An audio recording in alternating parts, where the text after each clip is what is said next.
journalistes yu fi teew di nuyu sénégalais yu ñuy seetaan ak àdduna bi yëpp donc di dellu si waat comme nu mu ko may mën a waxee si suñu jaar-jaar péripéties yu ñu jot a jaar pour mën a déposer le dossier de candidature de Ousmane Sonko au Conseil constitutionnel. yaakaar naa ni lu ci ëpp yéen journalistes yi xam ngeen ko suivre ngeen ko parce que jël ngeen ñu plusieurs fois en direct donc di confirmer rek yaakaar naa ni xibaar boobu déjà jot ngeen ko que ni Ousmane Sonko comme yeneen candidats yi déposé na dossier am au niveau du Conseil constitutionnel donc avec pièces yëpp yu ko war naa ci dellu si waat pour gën ko leeral donc effectivement ñu koy tàmbalee depuis le 29 septembre le 29 septembre mooy ba ñu jour bu ñu commencé joxe fiche parrainage donc ñu présenté wu comme candidat à la candidature yëpp ak seen mandataire moi en tant que mandataire Ousmane Sonko au niveau de la DGE pour retirer fiche de parrainage donc xam ngeen lu ñu tontu ñu bañal ñu ko nañu Ousmane Sonko nekkul ci liste électorale bi donc mënuñu ko jox fiche de parrainage te loo xam ne suñuy fàttaliku nanguloon nañ ko président Khalifa Sall nanguloon nañ ko président Karim Wade en 2019 mais en 2023 ñu bañal ko Ousmane Sonko et ñoom tamit arrêté ministère de l'intérieur ba nga xam ne moom mooy fixer modèle collecte fiche de parrainage yi nga xam ne génn na depuis le 27 septembre moom waxoon na ni le fait que ñu jox la fiche de parrainage neewul ni yow dañ la reconnaître statut candidat à la candidature donc loolu rek waroon na jeexal yaakaar naa ni mbir mi foofu le 29 septembre ñu jox ñu suñu fiche de parrainage comme tous les candidats à la candidature parce que le fait de le remettre fiche de parrainage joxu la benn statut joxu la benn faveur donc mais ñoom dafa bokkoon seen stratégie pour tere ñu déposer suñu dossier au niveau du Conseil constitutionnel donc ay lu ñuy woowee ci tubaab ay manœuvres dilatoires buñ ci jógee lundi 2 octobre nañu déposer suñu requête parce que buñ ñu bañee jox fiche de parrainage dañu dem saisir Cour suprême ci benn référé liberté saisir également tribunal d'instance bu Ziguinchor nga xam ne Ousmane Sonko ci liste boobu la bindu pour mu annuler radiation boobu nga xam ne moom nañu jëloon ci ay tappale ak ay caaxaan ñu ne au mois de juillet nañ ko jël ministre de la justice transmettre ko ministre de l'intérieur à l'époque pour radier Ousmane Sonko ci liste dafoon réquisitoire en faveur de Ousmane Sonko jàpp ni pour moom dañoo violer droit fondamental Ousmane Sonko te Cour suprême dafa waroon arrêter violation boobu mooy maanaam DGE joxe fiche de parrainage ensuite 12 octobre boobu yaakaar naa ni moom ci aux huissiers nga xam ne seen liggéey la ñuy def mais gis nañ ni malheureusement ci dossier bi dañ leen teg ay jafe-jafe yu bëri yoo xam ne gàllankoor na seen liggéey malgré que loi bi moo leen ko may ay textes réglementaires ñoo leen ko may ñuy ay officiers ministériels mais dañ leen manquer de respect de manière notoire donc ñu présenté wu au niveau de la DGE pour signifier leen ordonnance juge Sabassy Faye te ñoom jotoon nañu notification bi également signifier ko direction de l'automatisation des fichiers pour ñu delloo Ousmane Sonko ci liste électorale yi comme ni ko Sabassy Faye waxee mais ñu gis ni boobu nañu commencé bloqué ci bunt bi bañ ñu dugg DGE bañ ñu yegg daaf malgré que on avait la décision de justice avec nous tàyyiwuñu parce que jour boobu lu ñu wax ñu ne ñu tey Kendella Fall nee na moom mënul recevoir kenn tey loolu la ñu policiers yi wax ñu dellu si waat le lendemain le 20 octobre ñu dellu si waat à la DGE et à la DAF boobu tam ñu tegalaat ñu beneen dispositif commissaire u Médina bi bu ñu naan Abdou Aziz Sarr ñu téye ñu fa lu yàgg pendant des heures ba pare ñëw nañu mënuñ ñoo bàyyi ñu dugg ci benn service public ba nga xam ne jour ouvrable la ay horaire d'ouverture ñu présenté wu fa ñun en tant que citoyen en tant que mandataire ma ànd ak huissier donc mais ñu bloqué ñu ci buntu bi donc yaakaar naa ni loolu yëpp suivre ngeen ko en direct te ñun lu ñu fa indi woon rek mooy signifier leen ordonnance juge bi nga xam ne juge Sabassy Faye notifié woon na leen ko ba pare depuis le 17 octobre ñoom nag ñu def seen liggéey réintégrer Ousmane Sonko ci fichier électoral bi DGE jox ñu fiche de parrainage mais gis nañ ni dañoo bañ ba tëdd suuf bañ a appliquer loi bi daf lu ñuy naan du banditisme administratif ci jour boobu même Thiendella Fall directeur général des élections génnee benn communiqué naan ni moom amagul décision définitive moo tax joxul Ousmane Sonko ay fiche de parrainage am parce que état dafa fas yéene daf recours te ñëpp xam nañ ni code électoral lu mu ci wax article 47 alinéa 4 mooy décision yi dañ ko war a appliquer immédiatement yaakaar naa loolu ñëpp xam nañ ko Sénégal léegi loi organique cour suprême lu mu wax mooy ni recours pourvoi de cassation contre type décision ordonnance yooyu ces recours-là ne sont pas suspensifs soo demee ci article 36 ak article 74 loi organique cour suprême leeral na ko mais ñu continuer ñun dans la légalité ñu saisir kuréel bu ñuy naan commission électorale nationale autonome ñoo ngi ko saisir le 22 octobre saisir ko pour mu jox ndigal DGE jox ñu fiche de parrainage yi parce que Sénat am na rôle supervision lépp luy processus électoral te képp koo xam ne autorité la wala muy parti politique wala muy administration nga xam ne ñoo ngi yëngu ci processus électoral bi Sénat moo leen féete kaw te am na pouvoir di leen jox ay ndigal Sénat bu mu joxee ndigalam DGE ñëpp gis nañu DGE vraiment kii bu mu taxawaay bu mu ci am DGE bañ le 31 octobre 2023 le Sénat jox injonction DGE mais DGE continuer ci refus am continuer ci tappaleem ak jaay doole te loolu yëpp tamit ñu koy wax DGE ñoo ngi ci lënkaloo ak ministère de l'intérieur ministre de l'intérieur nga xam ne mooy Sidiki Kaba nga xam ne moom mooy seen kilifa parce que DGE du def dara te déggoowu sa ak kilifam le 2 novembre suñu collectif avocat yi saisiraat Sénat pour wax Sénat ne ko bii yoon comme DGE daf nga ko injonction mu bañ na wéyee sa ndigal léegi da ngay substituer wu maanaam lu DGE waroon def yow mën nga ko def parce que loi électorale bi may na la ko loi bu créé Sénat may na la ko loolu bu ñu ko defee jébbal ko Doudou Ndir le 3 novembre 2023 le président Macky Sall jël benn décret ba nga xam ne décret bi teguwul ci yoon remplacer 12 membres de la Sénat yépp te loolu moo ngi juste après bu ñu saisiré Sénat ne ko yow lu DG waroon def jox ñu fiche de parrainage yow mën nga ko def donc Sénat jëlal say responsabilité donc ñu dàq waa Sénat yépp le vendredi 3 novembre par décret présidentiel ba nga xam ne pratiquement respecté wul benn charte wala benn loi nga xam ne moom nañu war a jël suñuy remplacer membre Sénat yi bu si njëkk mooy tànn nañ fa ay ñoo xam ne xamee nañ leen par parloo parce que dañu yoroon ay mouvement de soutien wala mës nañu nekk ay candidats di soutenir waa APR wala bokk ci élection te ñooñu tànn lañ ne leen en tant que membre Sénat respecté wuñu am na ñoo xam ne seen mandat jeexul woon ñu remplacer leen également am na ay consultations yu ñu waroon def balaa ñoo remplacer membres yi respecté wuñ ko bu ñuy jël décret boobu moo taxoon ni acteurs yëpp nga xam ne ñoo ngi ci processus électoral yi partis politiques yi candidats yi ak organisation de la société civile laajoon Macky Sall retiré décret boobu mais ba léegi décret boobu kenn retiré wu ko malgré tout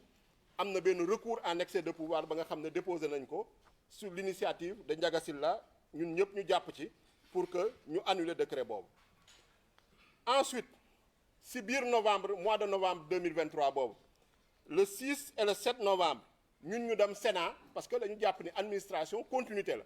malgré que jël nañu décret remplacer leen mais jàppoon nañu en tant que équipe bu bees bi ñëwul toog équipe ba fa newoon nga xam ne Doudou Ndir mooy président ba mënoon na jël ay dogal pour satisfaire suñu demande donc dem nañu Sénat à 2 reprises le 6 et le 7 novembre mais malheureusement ñoom itam ñu jaay leen doole tegal leen fa ay policiers empêché ñu accès bi finalement bu ñu recevoir Doudou Ndir moom lu mu wax ne mënul def dara tant que équipe bu bees bi toogul donc suñu requête au niveau de la Sénat jamono jooju foofu la yemoon ñu nekk ci procédure yi parce que ñoom benn objectif nañu am naka nañ ñuy perteloo temps ba ñu yóbbuñu mooy lu ñuy woowee forclusion maanaam délai yu dépôt yi jot du ñu am pièces yu ñu war a am du ñu mën a déposer su boobaa maanaam suñu dossier du ñu ko mën a déposer kon du ñu mën a bokk loolu moo doon seen objectif loolu moo doon seen stratégie moo tax ñu le 17 novembre avant le 17 novembre déjà en mois de 23 octobre ñoom bu sa décision Sabassy Faye bi génnee état bi en l'occurrence agent judiciaire de l'état defoon nañu un pourvoi en cassation boobu ñoo ngi ko vidé le 17 novembre 2023 ñëpp gis lu fa xew cour suprême malgré que avocat général bi Ousmane Diagne dafa plaider woon ñu rejeter pourvoi état bi parce que jàpp na ni pourvoi état bi sukkandikuwul ci dara gis nañ ni juge cour suprême yi finalement dañoo décider casser ak annuler décision président tribunal d'instance Ziguinchor muy Sabassy Faye te gis nañ ni malgré loolu tamit nuñ ko defee méngoowul ak yoon parce que juge yi juróom nañu woon bu ñuy statuer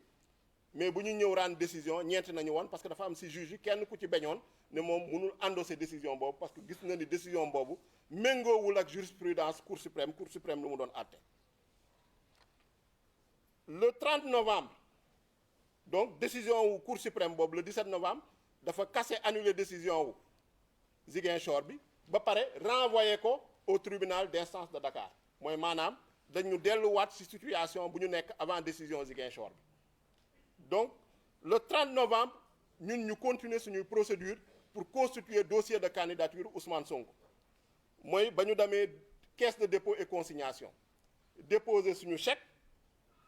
30 millions nga xam ne mooy représenter montant caution bi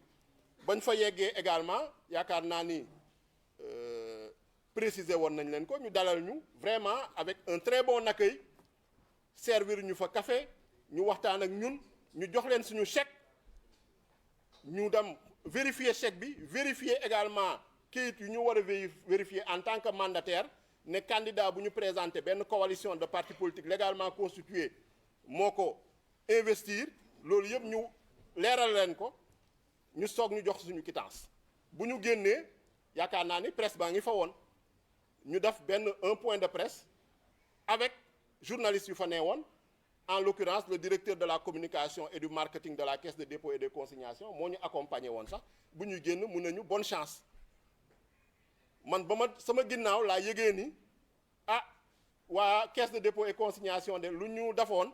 nee nañ dellu nañ ci ba nee na yónni nañ la huissier boo xam ne retourné na la chèque bi te jamono ji mooy wax ak yéen gisuma huissier gisuma chèque donc nga xam ne loolu xaw na doy waar te man lendemain bi laa voyagé parce que dama amoon mission assemblée nationale pour COP 28 dem Dubaï du 1er au 8 décembre nekkuma fi woon donc xamuma huissier boobu fan la ma gisee ak fan la jaar mais lu leer ba leer ñun loo xam ne parce que ñoom seen déclaration dañu ne si jour bi même bu ñu joxee quittance dañu ne duñ ñu jox attestation dès le 4 décembre ñu yebal suñu huissier maître Waynde Dieng pour mu dem interpeller le directeur général de la caisse de dépôt et de consignation moo xam ne mooy Cheikh Issa Sall xam ne ñëpp xam nañ ko APR la bokk mu interpeller ko si lu mu wax ni du joxe attestation bi jaabante na fa le 4 gisu ko muy le 5 mu delluwaat fa gisu ko le 6 mu delluwaat fa mënu kaa gis te chaque fois ay lay nañ koy kii dugg na fii jaar na fële ñëwagul dafa nekk réunion le 8 mu demaat fa la semaine du 4 au 8 dem na fa 4 fois pour interpeller Cheikh Issa Sall bu mu ko mënul gis nag xam ne kii nag refus recevoir huissier bi la mu defal ko procès verbal de constat interpellatif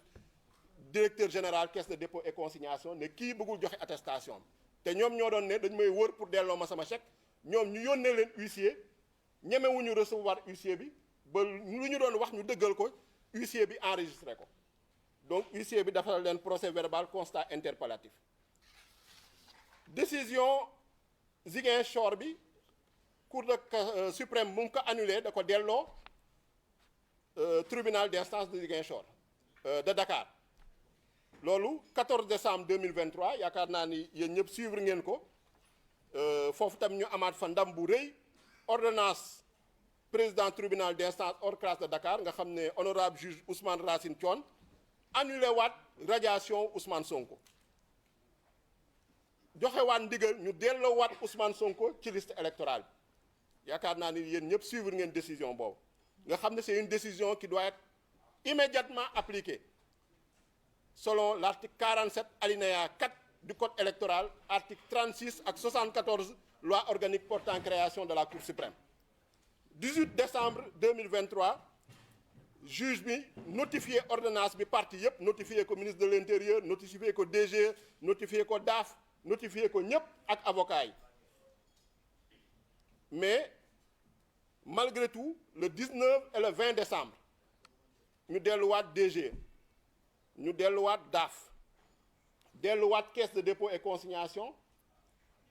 service yooyu yëpp bloqué ñu ci bunt bi bañ ñoo recevoir teg ay alkaati yu takku pour ne ñii buñ leen bàyyi ñu dugg mooy man en tant que mandataire ma ànd seeg sama avocat maître Ciré Clédor Ly ak l'huissier de justice maître Guillaume Sagna te ñun lu ñu taxoon a jóg mooy comme lu ñu defoon ci procès bu njëkk bi décision bu njëkk bi signifier leen décision bi ba pare ne leen lu ngeen war a def maanaam yow DGE da ngaa war a joxe fiche de parrainage puisque décision am na da nga ko war a appliquer immédiatement joxel fiche de parrainage mais mënuñoo gis cendee la faal daaf da nga war a delloo immédiatement Ousmane Sonko ci liste électorale yi moom la juge bi ndogal mënuñoo gis Fiacre Badiane le directeur de l'automatisation du fichier CDC caisse de dépôt et consignation da nga war a joxe attestation parce que kii déposé na caution en bonne et due forme ba nga jox ko quittance léegi attestation moo ci des jox ko mënuñoo gis Cheikh Issa Sall le directeur général de la caisse de dépôt et consignation ñoom ñëpp làqatu seen ginnaaw bureau teg ay alkaati ci bunt bi ne ñii bu ñu leen bàyyi ñu accéder te ñu jiite ay service public jiite ay administration ñoo xam ne askan wi nañ fi nekkal te ñemewuñu jàkkaarloog ñun wax ñu seen argument wala seen version nga xam ne nekkuñu ci yoon léegi nag ñu gis ni autorités yi notamment ministre de l'intérieur DGE DAF caisse de dépôt et consignation dañoo persister ci lu ñuy woowee banditisme administratif persister ci seen refus appliquer décision de justice yi persister également ci loo xam ne ak yelleefu doom Ousmane Sonko di ko salfaañe te teg nañu jéego yépp ak procédure yu ñu waroon teg yépp lu ñu waroon def yépp def nañ ko pour que en tout cas ci njekk ak teranga ñu exécuté wu appliquer décision de justice yi appliquer code électoral appliquer constitution bi mais dañoo bañ lànk nekk dans la rébellion administrative nekk dans du banditisme administratif nekk ci parparloo caaxaan ak tappale teg légalité fële mel ni nekkatuñu ci état de droit soo gisee ba léegi ministre de l'intérieur ak ministre de la justice ñu jëloon ñoo xam ne ñoo créé problème ñëpp xam nañ ni ay toj-toj nañu def Macky Sall da leen mujj dàq kenn ki ñu yóbbu ko mu toppatoo ji ay pétrole keneen ki moom on l'a amené aux affaires étrangères parce que xam nañ ni lu ñu def ñu fa teg ñu bees ba léegi déggoo ci kenn prononcé wu ci affaire bi parce que ay avocat nañu xam nañu yoon xam nañu nekkuñu ci yoon Sidiki Kaba xam na ni nekkul ci yoon Maître Aïssata Tall Sall avocat la xam na ni nekkul ci yoon moo tax duñ ci wax léegi ñoom ñu ñuy saraxe nag mooy fonctionnaires yi ñu ñuy saraxe mooy administration bi ñoom Thiendella Fall ñoom Fiacre Badiane alors que ñooñu ay exécutants nañ mais ñoom ñooy commanditaires yi ak Macky Sall ak candidat am Amadou Ba nga xam ne mooy premier ministre moo jiite gouvernement bi donc situation bi nii la demee te ñëpp gis nañ ni ñoom lu ñu benn mbir rek moo leen ci taxoon a jóg mooy tardeel ñu ba ñu bañ a déposer suñu dossier de candidature au niveau du conseil constitutionnel au lieu que ñu am interlocuteur administration ay policiers nañ ñuy tegal ne policiers yi jox leen ay instructions yoo xam ne ministre de l'intérieur lay jóge directement administration bu ñu dem bu leen bàyyi ñu dugg muy mandataire bi Ayib Daffé muy huissier muy avocat yi malgré que ñun ñëpp on a des cartes professionnelles man en tant que député huissier bi en tant que officier ministériel avocat bi également yoo xam ne dafa war a accéder à tous les services publics mais malheureusement pour ñoom lu ñu doon viser comme objectif mooy maanaam bañ ñu déposer loolu mujjiwul antu parce que suñu dossier déposé nañ ko en bonne et due forme au conseil constitutionnel te mun naa leen yëgal ni Ousmane Sonko déposé na son dossier en bonne et due forme au conseil constitutionnel te mun naa leen yëgal ni Ousmane Sonko sax moo njëkk déposé Ousmane Sonko moo njëkk déposé au conseil constitutionnel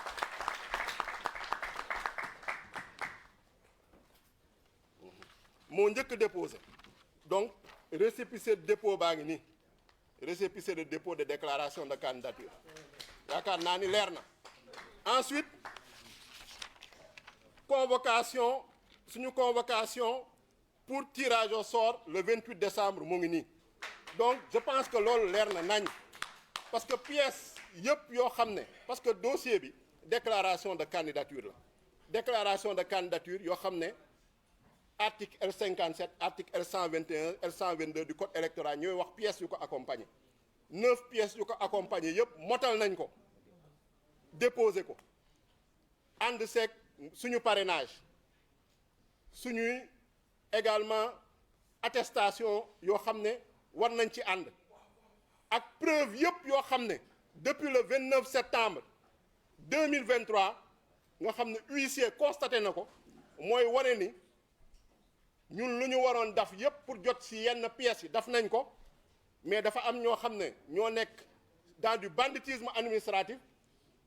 ay hauts fonctionnaires ñoo xam ne administration nañ leen jox mais ñu yaakaar ni seen moomeel la ñu def lu leen neex te yaakaar naa ni loolu conseil constitutionnel ci jurisprudence am en 98 am na jurisprudence bu ñu naan Insa Sangaré leeral na ko nee na am na loo xam ne responsabilité administration ci àq ak yelleefu citoyen moom mu def lépp loo xam ne waru garam la pour jot si su ko xasee ba def ba prouver ko kenn mënu ko reprocher loo xam ne moom mooy banditisme administration wala carence administration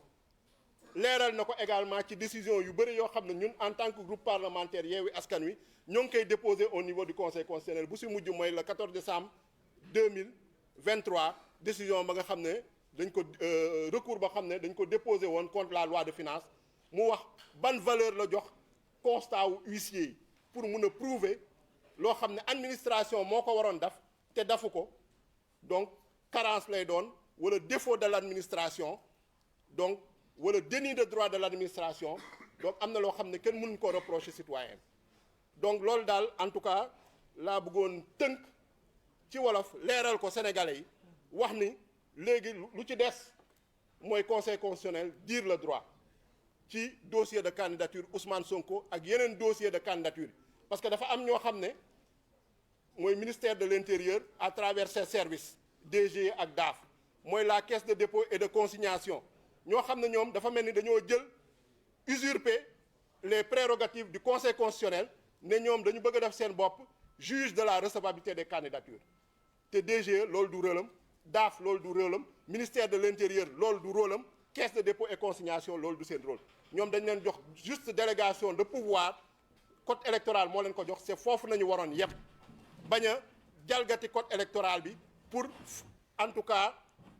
de la politique politicienne parce que lenn rek nañu ragal mooy Ousmane Sonko bokk te xam nañu si Ousmane Sonko su bokkee à midi seen candidat Amadou Ba mbir bi fa lay yem deuxième tour sax du fa yegg premier tour lay jeex donc loolu daal nañu bëggoon leeral sénégalais yi di gërëm ñëpp di sant ñëpp donc merci. Merci beaucoup Ayib. Donc on va enchaîner avec le résumé quoi. Waaw, comme c'est extrêmement important Ayib bu ñu mënee defal un résumé en français. Voilà, donc merci Maïmouna. Donc très rapidement, je vais résumer le contenu de ma déclaration en français pour dire que nous sommes aujourd'hui en tant que mandataire du candidat Ousmane Sonko mais également en tant que parlementaire, parce que je suis président de la commission des délégations et je suis interpellé en tant que président de la commission des délégations parce qu'au niveau de l'Assemblée nationale, notre commission est chargée du suivi et du contrôle de l'application des lois. Je suis également membre du comité sénégalais des droits de l'homme. Je représente l'Assemblée nationale au niveau du comité sénégalais des droits de l'homme. Et au-delà de mon appartenance partisane, en tant que représentant du peuple et membre du comité sénégalais des droits de l'homme, quand des libertés fondamentales, quand des droits fondamentaux sont bafoués et violés, je suis interpellé. Et ici, il s'agit d'une liberté fondamentale, parce qu'il y a le principe constitutionnel de l'accès de tous les citoyens sans discrimination à l'exercice du pouvoir à tous les niveaux. La liberté d'électeur et d'être éligible est un droit fondamental. Mais depuis le 29 septembre 2023, nous avons assisté à des manipulations administratives du droit électoral par des fonctionnaires qui ont voulu usurper les prérogatives et responsabilités du Conseil constitutionnel, qui est le seul juge de la recevabilité et de la validité des candidatures. Donc, je ne serai pas très long pour rappeler juste quelques dates. Le vendredi 29 septembre 2023, on s'est vu, moi en tant que mandataire, et l'huissier Maître Wayne Dieng, opposer un refus infondé et non motivé de la part de la Direction générale des élections, service du ministère de l'Intérieur, de nous remettre les fiches de collecte de parrainage pour le candidat Ousmane Sonko, sous le prétexte fallacieux que Ousmane Sonko n'est pas électeur, n'est pas sur les listes électorales. Alors que l'arrêté du ministre de l'Intérieur, qui fixe le modèle des fiches de collecte de parrainage, précisait que la délivrance des fiches de parrainage n'est pas la reconnaissance d'un quelconque statut du candidat à la candidature. Donc, et on refuse à Ousmane Sonko ce qu'on avait accordé en 2019 au président Khalifa Sall et Karim Wade. Donc, sur cette base, nos avocats ont introduit, les avocats du candidat Ousmane Sonko, les requêtes aux fins d'annulation de la radiation du président Ousmane Sonko des listes électorales et un référé liberté auprès de la Cour suprême. Le jeudi 12 octobre 2023,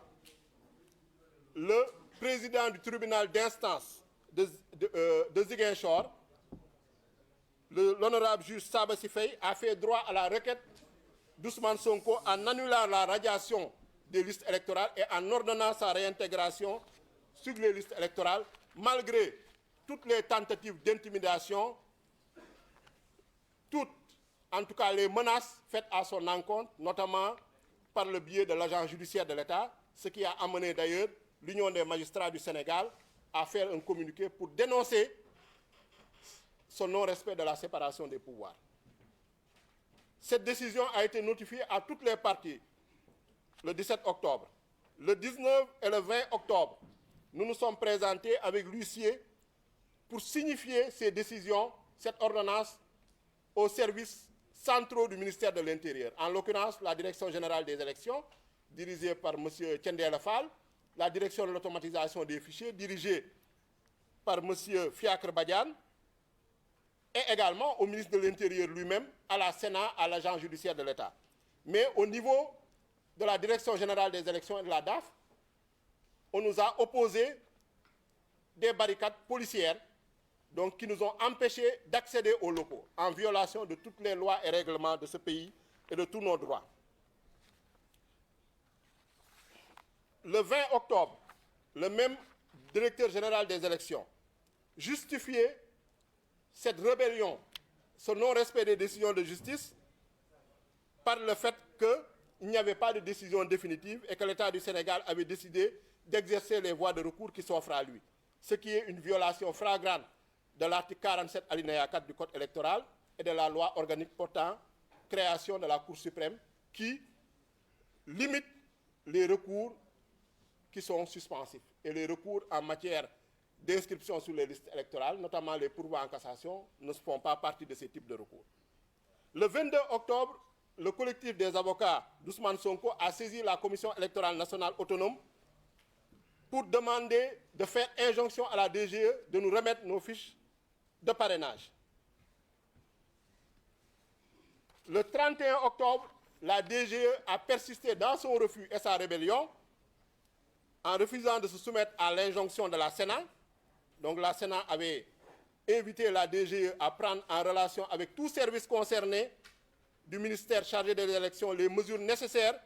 pour faire tenir à la disposition du mandataire de M. Ousmane Sonko, et ce, dans les meilleurs délais, la fiche de parrainage, la clé USB ainsi que tout autre outil de collecte prévu par la loi.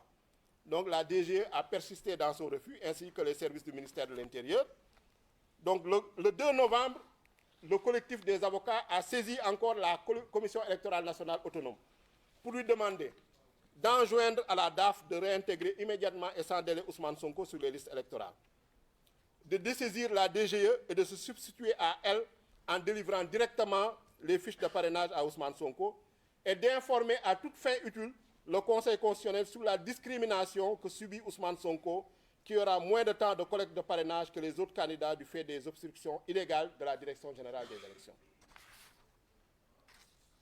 Et à notre grande surprise, après cette demande requête du 2 novembre, le vendredi 3 novembre, le président Macky Sall a pris un décret remplaçant tous les 12 membres de la Commission électorale nationale autonome, en violation de la loi portant création de la Sénat et du protocole additionnel de la CEDEAO sur la démocratie et la bonne gouvernance, qui dit qu'on ne peut pas réformer substantiellement le dispositif électoral dans les 6 mois précédant les élections sans le consentement d'une large majorité des acteurs politiques. Donc cette violation a été dénoncée par le collectif des organisations de la société civile, qui a demandé le retrait de ce décret pour non-respect du principe des consultations des corps constitués, le choix de personnalité, le non-respect du principe du choix de personnalité indépendant, neutre et impartial, et le non-respect du mandat de 6 ans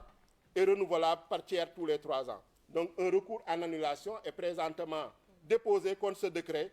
par les candidats, les organisations de la société civile et des partis politiques de l'opposition. Le 6 et le 7 novembre, nous sommes allés à la Sénat pour rencontrer le président Doudou Ndir et lui demander de prendre ses responsabilités. Parce que nous avons jugé à l'époque que l'administration est une continuité. En attendant la mise en place de la nouvelle équipe, il fallait que l'équipe, en tout cas, qui gère les affaires courantes, prenne ses responsabilités. Malheureusement, le 8 novembre, le président de la Sénat a répondu qu'il ne pouvait rien faire puisqu'il ne se considérait plus comme président de la Sénat et qu'il fallait attendre que la nouvelle équipe soit installée. Nous avons pris malgré tout notre mal en patience. Le 17 novembre, il y a eu l'arrêt de la Cour suprême qui a cassé et annulé la décision du 12 octobre 2023 du président du tribunal d'instance de Ziguinchor, Sabassy Faye, et qui nous a renvoyés devant le tribunal d'instance hors classe de Dakar. Donc malgré un réquisitoire de l'avocat général Ousmane Diagne à notre faveur, et qui rappelle un peu le réquisitoire également de l'avocate générale Marème Diop Gueye, dans le procès jugement en référé devant la chambre administrative de la Cour suprême, la Cour suprême n'a pas suivi les réquisitoires de ses avocats généraux et a cassé la décision du juge Sabassy Faye en renvoyant au tribunal d'instance de Dakar. Le 30 novembre, nous nous sommes rendus à la caisse de dépôt et consignation pour déposer notre chèque représentant le montant de la caution de 30 millions du candidat Ousmane Sonko. Nous avons été reçus avec tous les honneurs par les services de la caisse de dépôt et consignation qui ont vérifié nos documents et nous ont, après avoir encaissé le chèque, remis une quittance. C'est à notre grande surprise, après notre départ, qu'on a été informé par la presse de la volte-face brutale, en tout cas de la caisse de dépôt et consignation, qui ont affirmé qu'ils m'ont retourné le chèque par voie d'huissier. Ce qui est complètement faux, puisque jusqu'au moment où je vous parle, je n'ai pas reçu de chèque ni vu d'huissier. Au contraire, c'est nous qui leur avons envoyé le 4, le 5, le 6 et le 8 décembre 2023 notre huissier, Maître Wayne, pour qu'il nous remette notre attestation, puisque nous avons considéré que nous avons déposé en bonne et due forme un chèque et qu'il nous avait remis en une quittance, il devait nous remettre l'attestation. Sauf à vouloir violer le code électoral en tout cas, et ce qu'ils sont persistés à faire. Et nous avons, l'huissier a dressé un procès verbal de constat interpellatif après avoir constaté que le DG, Cheikh Issa Sall, jouait à cache-cache avec lui pendant une semaine. Le 14 décembre 2023, nous avons obtenu une nouvelle victoire judiciaire avec l'ordonnance du président du tribunal d'instance hors classe de Dakar, Ousmane Racine Thion, qui a annulé à nouveau la radiation d'Ousmane Sonko, qui ne tenait sur rien du tout, et a ordonné sa réintégration immédiate dans la liste électorale. Il a notifié cette décision le 18 décembre 2023 à toutes les parties, et nous, le 19 et le 20 décembre, on s'est rendus dans les différentes administrations, au niveau du ministère de l'Intérieur, au niveau de la DGE, au niveau de la DAF, au niveau de la Caisse de dépôt et consignation, au niveau de la Commission électorale nationale autonome, pour leur signifier cette décision et leur demander de prendre sans délai les actes qu'il fallait, c'est-à-dire pour la DGE de remettre les fiches de parrainage, pour la DAF de réintégrer Ousmane Sonko dans les listes électorales, pour le ministère de l'Intérieur d'ordonner à ses services d'exécuter la décision de justice, pour la Commission électorale nationale autonome qui avait déjà servi une injonction à la DGE et à qui on avait transmis une requête pour se substituer, de prendre également ses responsabilités. Donc, mais nous avons constaté au niveau des services du ministère de l'Intérieur et de la Caisse de dépôt et des consignations qu'ils persistaient dans le banditisme administratif, les voies de fait, la forfaiture, ce qui sont des délits qui sont réprimés et punis par le Code pénal à l'article 106. Et d'ailleurs, je vous rappelle qu'on avait même servi une citation directe à l'époque au directeur général des élections, qu'il avait refusé, en tout cas il s'était dérobé, comme à son habitude, en refusant de recevoir cette citation directe-là, puisqu'ils savent, eux tous, que ce soit le ministre de l'Intérieur, qui est un avocat, que ce soit le ministre de la Justice, la garde des Sceaux, qui est également une avocate, que leurs prédécesseurs ont commis de graves bourdes en radiant Ousmane Sonko des listes électorales, en refusant de lui remettre les fiches de parrainage. Donc, sur la contumace, tout le monde sait maintenant que, malgré que le fait que Ismaïla Madior Fall soit un brillant constitutionnaliste, mais comme on dit, tout ce qui brille n'est pas de l'or, il est un piètre juriste en matière pénale. Il s'est complètement gouré. Donc, ce sont eux qui sont en train de supporter les inconséquences et les inconvéniences de leurs prédécesseurs. Et ils refusent même de se prononcer, mais malgré tout, ce sont eux qui donnent les directives à ces hauts fonctionnaires qui sont en train de les appliquer sans aucune base légale ni aucun fondement. Donc, au vu de tout cela, vous avez constaté avec nous que cette administration, le ministère de l'Intérieur et son administration, la Caisse de dépôt et de consignation, aidés en cela, soutenus en cela par de hautes autorités, notamment le président de la République qui a eu à prendre un décret remplaçant tous les membres de la Sénat, le Premier ministre qui est lui-même le premier intéressé puisqu'il est lui-même candidat, puisque c'est lui le premier qui a gagné à ce que Ousmane Sonko soit écarté de la compétition, puisqu'il pense que si Ousmane Sonko participe, il n'a aucune chance. Et en tout cas, ce sera plié à midi au premier tour. Donc, il use de tous les subterfuges et manigances pour écarter Ousmane Sonko. Étant donné qu'ils étaient dans une manœuvre dilatoire visant à nous amener vers la forclusion et en empêchant qu'on puisse déposer notre dossier de déclaration de candidature au niveau du Conseil constitutionnel. Mais vous avez tous constaté que tous ces efforts, toute cette armada, tous ces moyens financiers, ces milliards qu'ils ont dépensés en frais d'honoraires d'avocats, le budget de l'agence judiciaire de l'État a été dilapidé pratiquement dans cette affaire-là, qu'ils n'ont pas réussi, en tout cas à 2 mois des élections, à obtenir gain de cause, puisque Ousmane Sonko a pu déposer son dossier de candidature et il a été pratiquement le premier à déposer son dossier de candidature au niveau du Conseil constitutionnel. Avec sa déclaration de candidature, avec les 9 pièces exigées par l'article 121 du Code électoral et en se conformant bien sûr à l'article 28 et 29 de la Constitution. Ce qui veut dire qu'ils ont encore lamentablement échoué dans leurs manœuvres et leurs tentatives dilatoires. Et que il reste au Conseil constitutionnel, en tant que seul juge de la recevabilité et de la validité des candidatures, à dire le droit et seulement le droit en validant la candidature d'Ousmane Sonko, puisqu'il jouit de tous ses droits civils et politiques. Au moment où on parle, il est électeur et il est éligible, il est sénégalais, il remplit toutes les conditions pour être candidat, et il est soutenu par une large majorité du peuple sénégalais. Donc il doit être candidat, et le Conseil constitutionnel, en tout cas, a toutes les pièces en main, à toutes les preuves irréfutables qui ont été constatées par voie d'huissier, et s'il se conforme à sa jurisprudence, notamment depuis 1998 dans l'affaire Insa Sangaré, le Conseil constitutionnel ne manquera pas de valider la candidature d'Ousmane Sonko. Donc ce que j'avais à dire, en vous remerciant de votre aimable attention. Merci.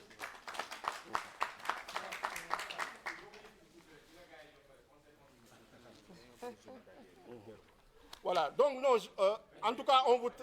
on pourra communiquer ces pièces après. Mais l'essentiel, c'est que ce qui est sûr et ce qui est constant, on a notre récépissé de dépôt de déclaration avec nos différentes pièces. On est convoqué également au tirage au sort, comme tous les candidats, pour, en tout cas, le contrôle des parrainages. Donc, c'est ce que j'avais à dire. Je vous remercie donc, de votre aimable attention.